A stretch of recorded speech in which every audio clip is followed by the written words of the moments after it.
नाज़रीन, दौलतपुर खां असांखे रिपोर्ट करे रहियो आहे गुलाम मुस्तफ़ा जूणे जो।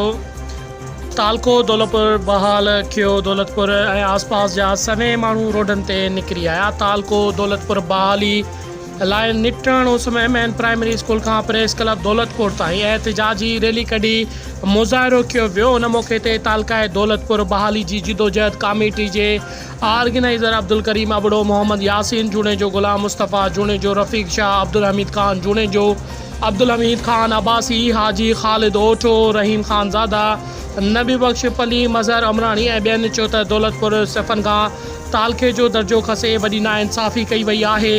उन्हनि चयो त काज़ी अहमद ऐं दौलतपुर असांखे वेझो आहे। असांखे काज़ी अहमद वेंदे सभई मुश्किलातुनि जो मुंहुं ॾिसणो पवे थो।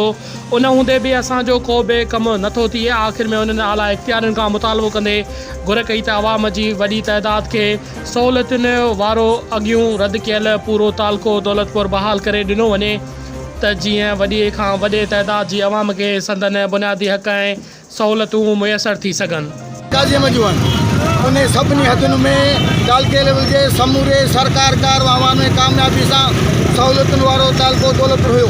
पर 20 साल खां पोइ ऐं बेनज़ीर शाहबा अज़ीम सिंध जाई जे शहादत खां पोइ तालको दौलतपुर रद्द कयो वियो।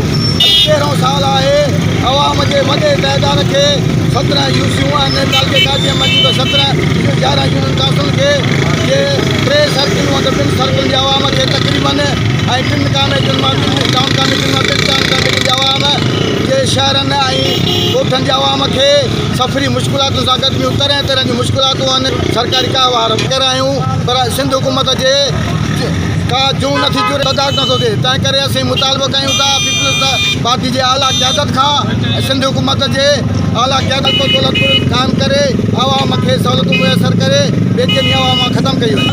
असल ज़रूरत है दौलतपुर तालका अवाम बहुत ज़्यादा परेशान है। एक छोटे से कागज़ के लिए काजी अहमद में सारा दिन लग जाता है और तकरीबन रवीजों का काम कभी ऑफिसर होते हैं कभी नहीं होते। दौलतपुर की आवाम बहुत तंग हो चुकी है, बेजार, और हमारा हक बनता है हमारा तालका वापस किया जाए। गवर्नमेंट से अपील करते हैं बिलावल जरदारी, वज़ीर आला सिंध, MP, MLA कि हमारा तालका दौलतपुर